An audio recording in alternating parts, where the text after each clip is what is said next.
Al principio parecía que fuese algo como raro o especial, una especie de trance. O sea, se decía como, se hablaba de la hipnosis de la carretera.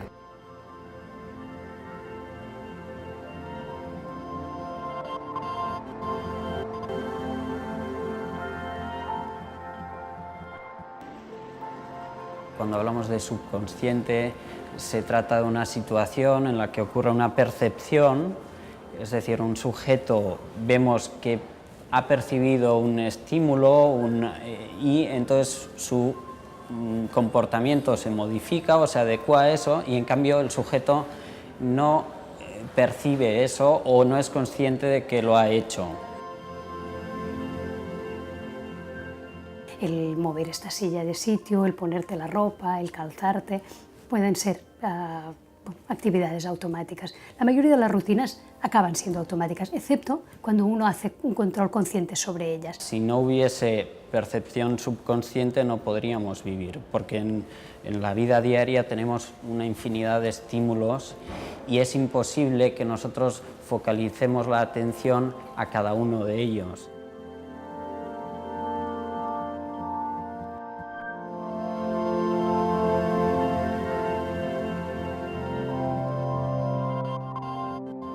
La conducción subconsciente es la conducción automática, en la cual lo que hacemos es trabajar con un mínimo número de procesos cognitivos, de tal forma que utilizamos este sistema para mantener la actividad.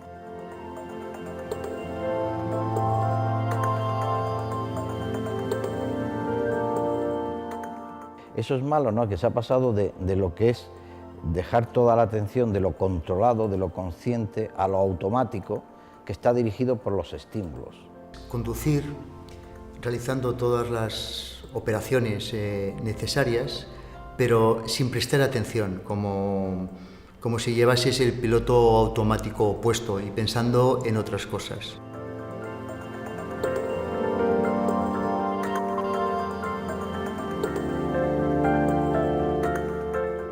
La mayoría de episodios de conducción subconsciente aparecen por rutina en la conducción. Bien sea porque estamos realizando un recorrido que conocemos perfectamente, porque forma parte de nuestra vida cotidiana, o porque la naturaleza del recorrido que estamos haciendo es de por sí aburrida. Una autopista, por ejemplo.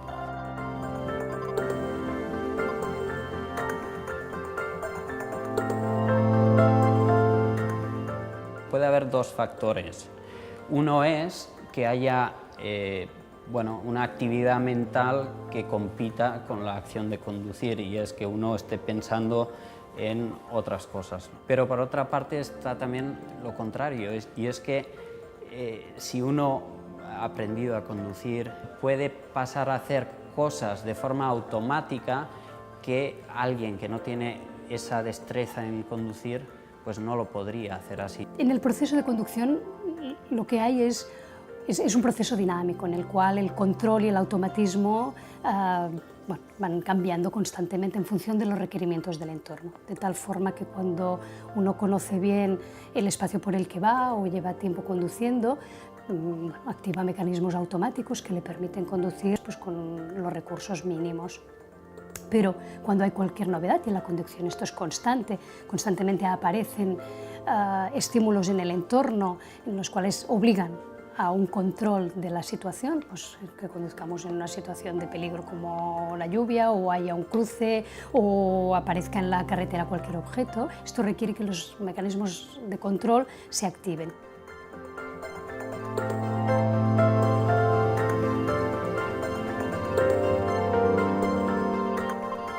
La conducción subconsciente es un hecho, es normal que se dé y se debe dar en algunos casos para no interferir. Lo que es importante es saber cuándo tenemos que pasar de una conducción subconsciente a una conducción consciente y controlada, ¿no? Yo creo que no es blanco y negro, sino que es positiva, pero que puede resultar negativa, pero en función siempre del contexto. O sea, la conducción automática ayuda a no estar fatigado, a que el comportamiento de conducir lo dirija a la propia carretera. We can't go down the road necessarily and pay attention to every single thing. It would become tiring, it would become overwhelming. So we allow ourselves to go into almost a sort of cruise control and free up some of that energy, attention for possible unexpected events. So there's a negative idea there, but a positive idea as well. Es un tipo de conducción que tiene sus riesgos y es inherente al hecho de desplazarte. Si vas repitiendo mucho un trayecto, ya sea una vuelta en un circuito, cuando estás haciendo carreras de resistencia nos ocurre lo mismo. Si pierdes unas décimas de segundo en la concentración, puedes acabar fuera de la carretera y ocurre. Y en la calle pues exactamente lo mismo. Entonces yo considero que es un aspecto a tener en cuenta.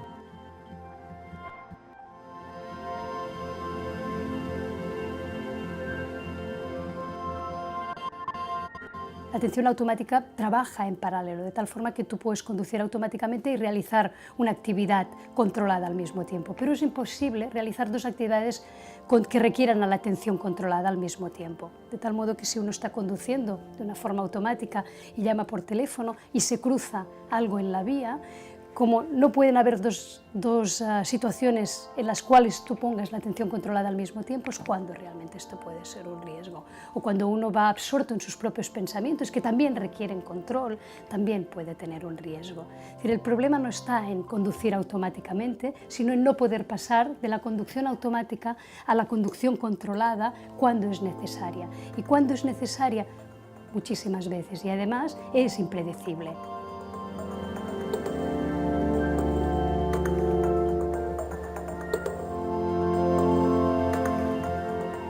Si eso va a costar vidas o accidentes graves, yo creo que no, porque sencillamente las situaciones de riesgo son ya de por sí la llave para cambiar de la conducción automática a la conducción controlada. Es más arriesgado buscar que el conductor esté en una concentración total durante todo el trayecto, porque entonces se va a cansar más, va a forzar más la conducción y los riesgos aún aumentan más.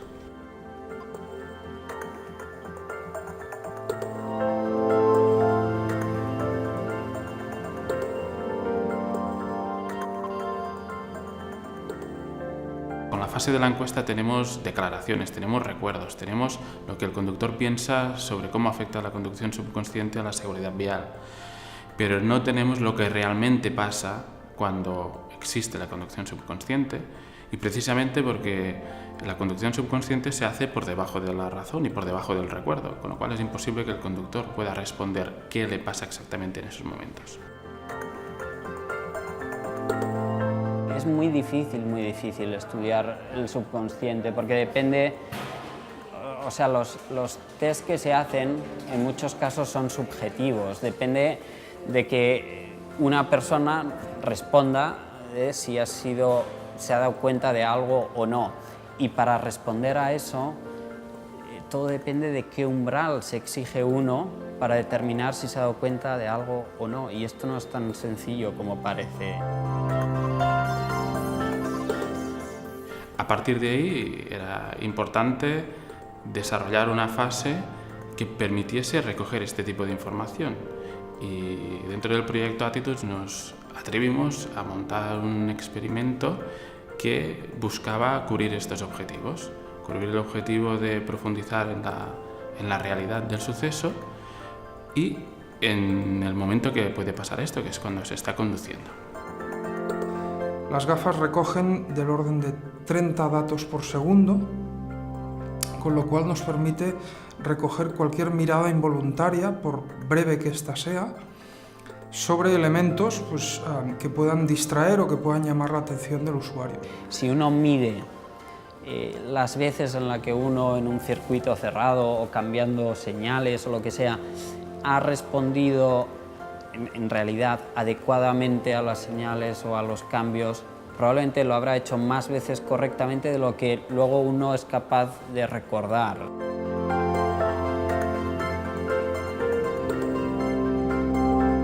Lo que sí que sería útil sería que hubieran alertas, de forma que alertas de estímulos externos que pudieran avisar al conductor de que pusiera en marcha su sistema de control. Es decir, si aparece una luz fuerte, avisa, activa inmediatamente el sistema de control. Deberían existir, como ya existen en algunos modelos, sistemas de velocidad de crucero, de velocidad constantes, que fueran variables ante el más mínimo estímulo.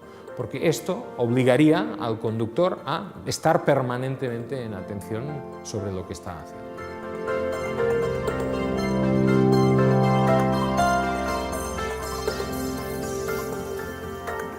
Bueno, a nosotros nos gusta la idea de que la carretera te hable, es decir, te vaya diciendo cuando aparece algún riesgo especial. Yo creo que un buen ejemplo son esto de las zonas 30 que se están implantando en las ciudades, donde no es que haya una señal, es que te elevan el nivel o hay un estrechamiento para entrar o cambia el color.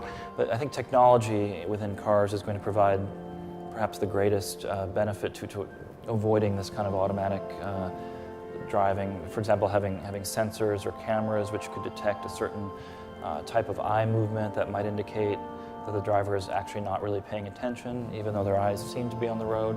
Y después hay una serie de estrategias que se pueden llevar a cabo, como cada cierto tiempo hacer un chequeo de cómo está siendo mi conducción en este momento, qué velocidad estoy llevando, dónde me encuentro en este momento, etc. Eso puede romper un patrón de conducción automatizada que puede ser relevante, ¿no?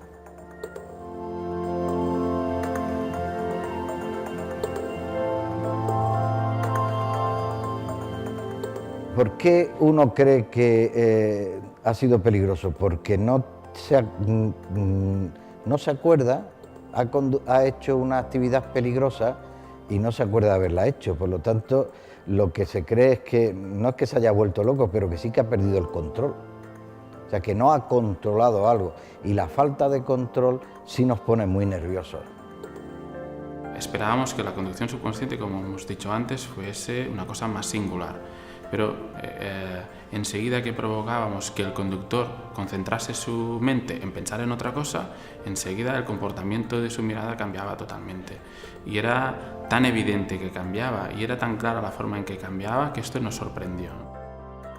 El secreto en la conducción está en que realmente puedas hacer una flexibilidad entre ambos sistemas, es decir, pasar de la conducción automática a la conducción controlada. Este es realmente el secreto de la buena conducción. Pero el hecho de que haya una conducción automática es normal y esperable y es de una alta utilidad para que realmente la persona que conduce pueda seguir conduciendo y no se agote desde el primer momento.